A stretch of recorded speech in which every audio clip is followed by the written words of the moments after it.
Comrades, share this video. Listen, we are all hungry on the mere fact that a number of NRM bigwigs, from the Speaker, the Prime Minister, and others, have been declared unopposed. In a process that all of us knew that other political parties had formidable qualified candidates that were meant to run against them. While the people we blame are the beneficiaries, do not forget to record and profile the enablers of this entire scheme. Those that have been pronounced unopposed are indeed the beneficiaries of the bad act. But what about the Electoral Commission officials that enabled the entire process from day one, that were paid and used in the contract of making sure our comrades are denied the opportunity to compete and present alternative ideas to the electorate for a better Uganda? Have you considered that that person who was announced unopposed could not be announced unopposed if the Electoral Commission officials were independent and pro-Ugandans?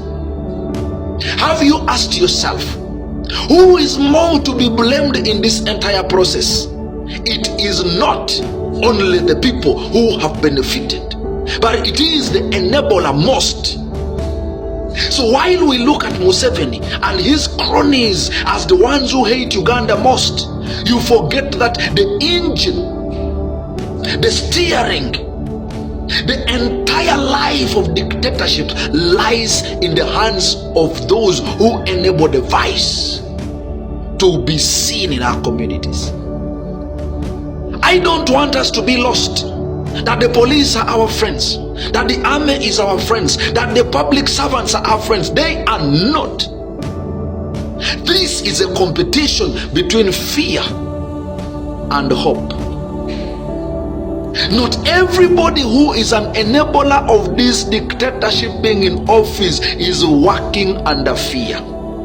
Many of them are comrades and cadres that were put in those offices through a very smart, nepotic, tribalistic, and a patrogenic system. There is no way that you can patronize somebody who is not willing to be patronized. No way. The Bible I read clearly says two can never walk together unless they agree. The user has to have someone who has agreed to be used. Thank God for you who has chosen to be on the right side of history by standing with NUP and Comrade Robert SENTAMU KYAGULANYI. Thank God for you, because you decided not to accept to be told what to do and when and how to. But they are the other ones who chose the easy way by using you to achieve whatever they want. Why would you, over the lives, the blood and the sweat, the tears of comrades who have rotten for simply identifying with NUP, why would you sacrifice the future of this country? Have you been considerate of your son and daughter? Our real enemy is in the Electoral Commission. So you need to brace up. This is simply a warning to you and me. But that warning should not make you lose hope. Whatever has happened in Kakumiro, in Arua, in Bukedia, yes, indeed, it is disappointing. But it is also a point of reflection for you and me who are seeking to change the fate of this country. Are we going to walk into the slaughter room without learning anything? If no, then begin innovating. Right now, it is not the time to start discussing on how peaceful and how non-violent we must be. We must switch on the beast mode. These guys are not your friends. The mere fact that the police are not shooting tear gas, are not arresting, are not torturing us, should not be a chance for you to take these guys for granted. Once you see a witch doctor praising a pastor, be in a position to question the integrity of your pastor. You know very well that we are under the same regime that told us we shall crush you. What changed all of a sudden that they are now your friends and they wish you well? They will never give us what we wish for. So comrade, please, we need to brace up. We need to buckle up. But continue doing what you've been doing on a daily. I don't know how prepared you are as a person, but the disappointment of one cadre or one comrade who has switched sides should not influence your own decision. Nobody asked you to join NUP, so nobody should influence you to leave.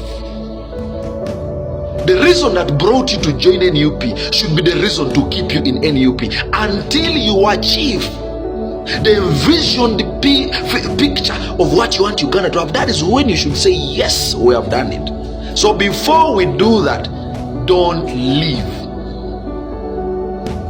The mission is to demoralize you. The principal had every right to give up on the struggle when his closest allies like Mpuga, Abedi, Basanra ditched him for money. He had every right to say, I'm done. But he woke up in the morning with a new energy. You and me are the only hope that KYAGULANYI has for him to keep fighting for us. So do not disappoint that gentleman by giving up because of 2-3 stupid people who let the struggle down. Continue fighting, continue campaigning, continue fundraising, continue supporting until we achieve a new Uganda. I don't know how tomorrow will turn, but I will be here until the objective and the mission of a new Uganda is achieved. I salute you, comrades. This war is not a war of guns. It is a war of organization, determination, resilience, and clear vision.